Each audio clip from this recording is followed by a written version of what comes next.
আমি নন্দিনী মুখার্জি। আমি ল কমপ্লিট করেছি ক্যালকাটা ইউনিভার্সিটি থেকে। তো অনেক দিন লিগ্যাল ম্যাটারে কিছু বলবো বা কোনো ভিডিও বানাবো, এটা একটা ইচ্ছে ছিল বরাবর। কারণ আমার বাবা লেট শ্যামল মুখার্জি অ্যাডভোকেট, ওনাকে দেখেছি কোচিং করাতে লয়ের সাবজেক্টের ওপরে।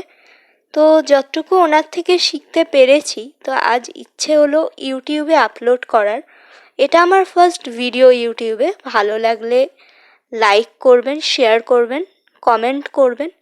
আপনাদের ভালো লাগার ওপর ডিপেন্ড করছে আমি ইউটিউব আরও বানাবো সেরম ভালো লাগলে, আর স্টপ করে দেবো সেটা আপনাদের ওপর ডিপেন্ড করছে। সো যেসব স্টুডেন্টদের পক্ষে টিচার অ্যাফোর্ড করা সম্ভব নয়, তার উপর এই লকডাউন, এ সময় স্টুডেন্টদের একটু গাইডেন্স দেওয়ার জন্য আমার এই ভিডিও। সো আমি বিভিন্ন জায়গা থেকে যতটুকু যা কিছু কালেক্ট করতে পেরেছি, আমার টিচারদের থেকে, আমার ফাদারের থেকে। আমার মা যদিও বা এই সাবজেক্টে আমাকে হেল্প করেননি, বিকজ তার আগেই উনি চলে গেছেন, আমার মা লেট পূরবী মুখার্জি। সো সবার ব্লেসিংস নিয়ে, আমার টিচার্সদের ব্লেসিংস নিয়ে, আমার ফ্যামিলির লোকেদের ব্লেসিংস নিয়ে আমি ফার্স্ট ভিডিও স্টার্ট করছি। কতটা কি বলতে পারবো জানি না, কারণ সেরকম বলার ক্যাপাসিটি আমার নেই, তাও চেষ্টা করছি। So first of all contract law সম্বন্ধে আমাদের বলতে গেলেই ফার্স্ট অফ অল আমাদের জানতে হবে what is law. Law as it is the command of the sovereign. So law is commanded, not demanded. আশা করি সবাই শুনেছেন এই কথাটা। So first of all what is contract law, এটা লিখতে গেলেই আমাদের হোয়াট ইজ ল এইটা লিখতে হবে। সো লয়েতে বিভিন্ন লোকের বিভিন্ন মতামত আছে, জুরিস্টদের বিভিন্ন মতামত আছে। তো জুরিস্টদের ফার্স্ট অফ অল হল্যান্ডের মতামতটা বলছি। According to Holland, law is a rule of external human action enforced by the sovereign political authority. From this definition, it follows that there are three essential characteristics of law. Law is a rule relating to action of human being. So हम लोगों का जो action है human being का, तो वो भी law related है। Law attempt to regulate the external action of human being. हम लोगों का एक्शन भी लॉ ही रेगुलेट करते हैं। Law is enforced by state. আমরা যে ল মেনে চলি সেটা স্টেট এনফোর্সমেন্ট দেয় বলে। স্টেটের অনুমতি ছাড়া কোনো ল ফর্ম হতে পারে না। সো বিভিন্ন স্টেটে বিভিন্ন ল প্রিভেল করে। কোনো স্টেটে, যেমন জম্মু অ্যান্ড কাশ্মীর আমাদের ইন্ডিয়ান টেরিটরি থেকে আলাদা থাকে, কারণ ওদের ল আলাদা, সেই জন্য ওরা আমাদের অ্যাকর্ডিং টু আমাদের ল ওরা চলে না, ওরা ডিফারেন্ট লয়েতে চলে। সালমান্ডের বক্তব্য, law is a body of principles recognized and applied by the state in the administration of justice. যখন কোনো লং প্রশ্ন আসবে হোয়াট ইজ কন্ট্রাক্ট ল, 16 মার্কসের আর 20 মার্কসের, তো সেক্ষেত্রে what is law first of all এটা দিয়ে দিলে মনে হয় মার্কসটা ক্যারি করতে সুবিধা হবে। সো আরও কটা জুরিস্টের মতামত বলে নিই। Woodrow Wilson defined law as follows. Law is that portion of established habit and thought of mankind which has gained distinct and formal recognition in the shape of uniform rules backed by authority and power of the government. This definition is practically same as that of Holland. So যা Holland বলেছিল, Woodrow উইলসনের বক্তব্যও কিন্তু একই, মোটামুটি দুজনের বক্তব্যই একই। So society and law is related to society change হচ্ছে, সো নাও আমাদের এখন লও চেঞ্জ হচ্ছে। বিভিন্ন রকম নতুন নতুন ল আসছে, যেমন সাইবার ল আগে ছিল না, এখনকার দিনে কম্পিউটার, নেট, টেকনোলজিক্যাল যুগে সাইবার লটাও অ্যারাইজ করছে আস্তে আস্তে। অনেক দিন ধরেই করে গেছে সাইবার ল, আস্তে আস্তে ডেভেলপ হচ্ছে। তো সাইবার ল নিয়ে পরে কোনো ভিডিও বানাবো। আজকে কন্ট্রাক্ট ল নিয়ে করছি। সো রুল অফ লতে বিভিন্ন রুলসও থাকে। সো এইসব নিয়ে পরে নয় আরও ডিটেলসে হোয়াট ইজ নিয়ে আরও নয় পরে ডিটেলসে একটা ট্রাই করব। লয়ের ওপরে বিভিন্ন ক্রিটিসিজমও আছে। তো হোয়াট ইজ কন্ট্রাক্ট ল এটা লিখতে গেলে হোয়াট ইজ ল এটুকু লিখলেই আপাতত ঠিক আছে। তো এবার আমরা কন্ট্রাক্ট লতে চলে যাই। কন্ট্রাক্ট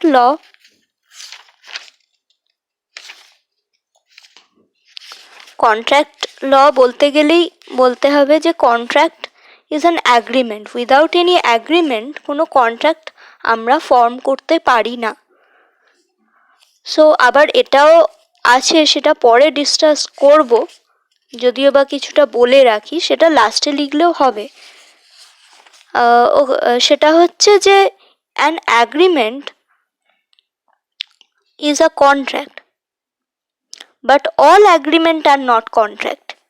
এটা লাস্টে কনক্লুশন পার্ট। যেমন সব অ্যাগ্রিমেন্টই হচ্ছে কন্ট্রাক্ট, আবার কিন্তু সব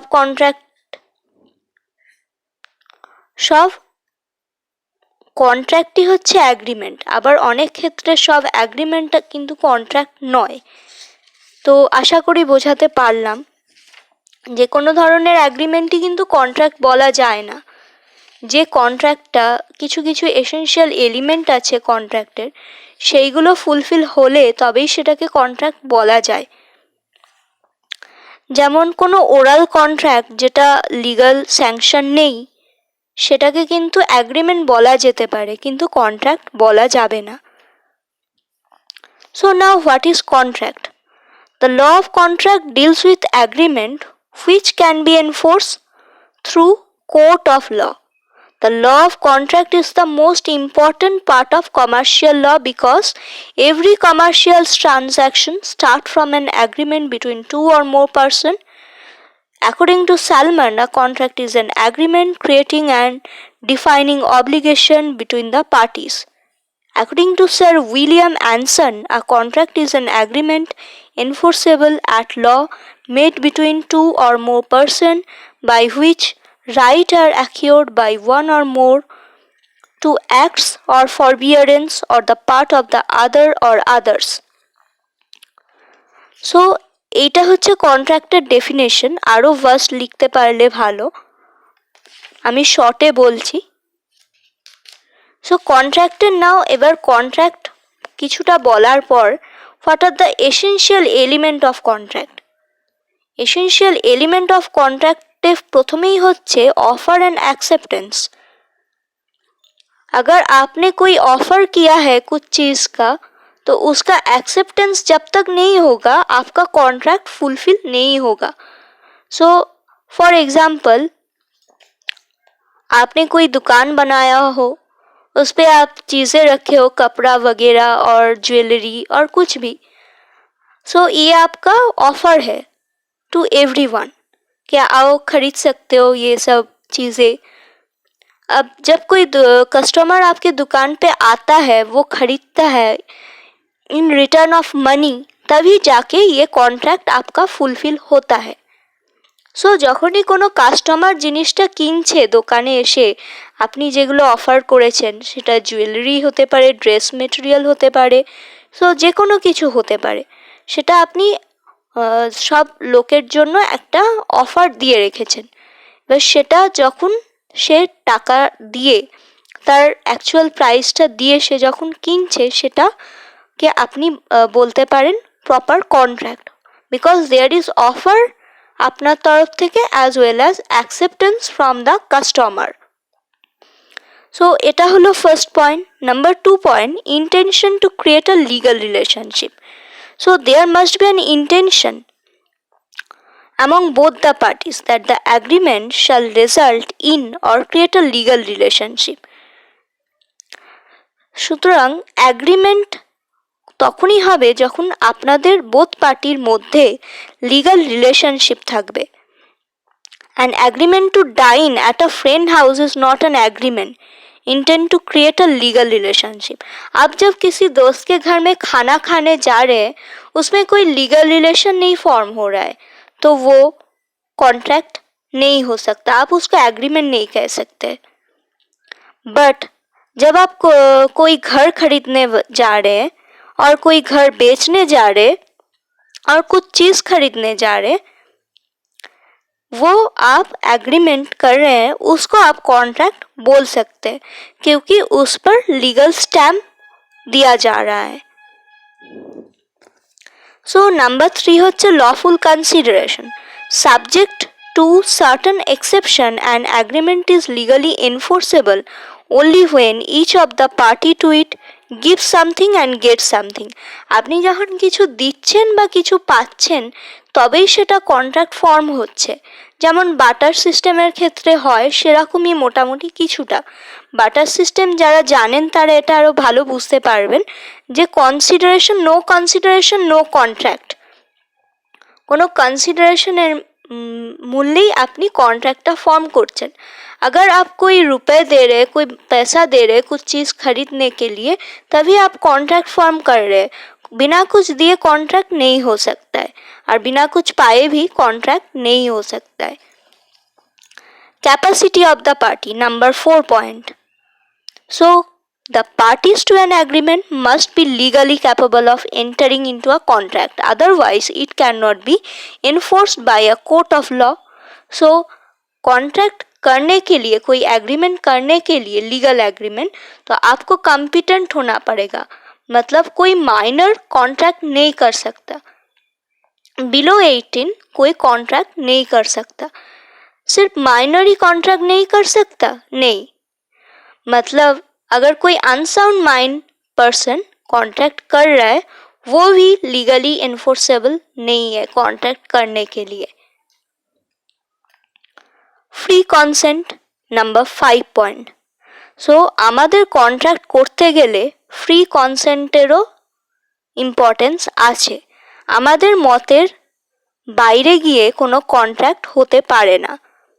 अगर हम लोग राजी नहीं है तो कोई कॉन्ट्रैक्ट नहीं फॉर्म कर सकते। So, in order to enforceable an agreement must be based on the free consent of all the party. There is an absence of genuine consent if the agreement is induced. It must be a coercion. मतलब coercion, जबरदस्ती contract form किया गया है, उसको आप contract नहीं बोल सकते। জোর করে কোনো কন্ট্রাক্ট ফর্ম করলে সেটাকে ফ্রি অফ কনসেন্ট নেই যাতে সেটাকে কন্ট্রাক্ট বলা যেতে পারে না। এই ধরনের কন্ট্রাক্টকে ভয়েড কন্ট্রাক্ট বলা হবে যাতে এই এসেনশিয়াল এলিমেন্টগুলো থাকবে না। So to make a contract এই এসেনশিয়াল এলিমেন্টগুলো কিন্তু খুব important. Legality of the object, the object for which the agreement has been entered into must not be illegal or immoral or opposed to public policy. So কোনো contract করতে গেলে সেটা illegal ম্যাটারে কন্ট্রাক্টটা করলে কিন্তু হবে না, বা সেটা इमोरल कॉन्ट्रैक्ट হলেও সেটা হবে না। अगर आप कोई कॉन्ट्रैक्ट बना रहे हैं तो वो कॉन्ट्रैक्ट उसका लीगलिटी होना ज़रूरी है। इलीगल कॉन्ट्रैक्ट अगर हो जाए तो वो कॉन्ट्रैक्ट वॉइड हो जाएगा। मतलब कोई भी इमोरल चीज़ आप कॉन्ट्रैक्ट नहीं बना सकते। Certainty, the agreement, number 7 point होच्छे certainty.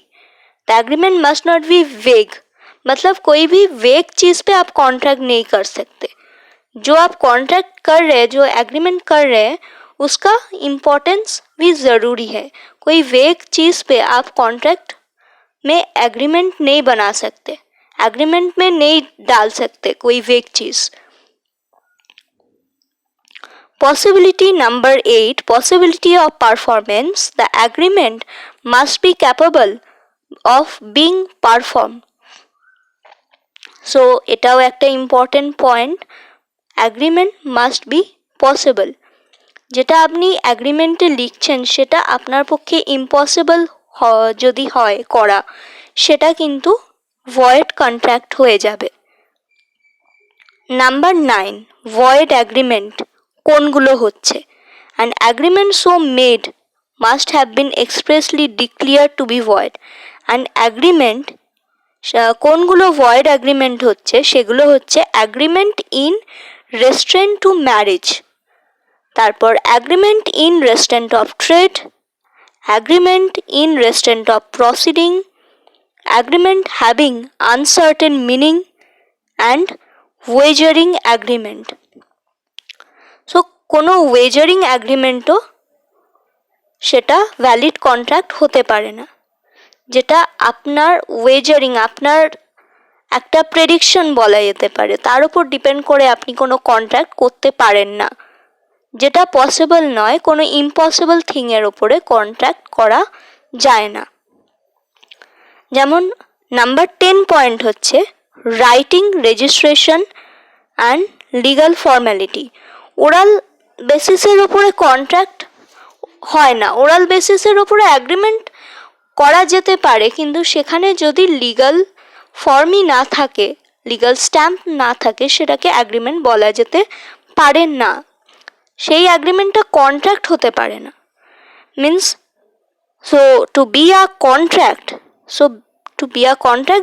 it must be writing and registered ফর্মে হতে হবে। কোন কোন ক্ষেত্রে রেজিস্টার্ড ফর্মে হতে হবে সেটা negotiable instrument, memorandum and articles of association of company, in case of lease, in case of gift, এগুলো সব রিটেন ফর্মে হতে হবে এবং রেজিস্টার্ড হতে হবে, তবেই সেগুলোকে আমরা কন্ট্রাক্ট বলতে পারি। তো হোয়াট ইজ কন্ট্রাক্টের ডেফিনেশন আজকে আমি বললাম।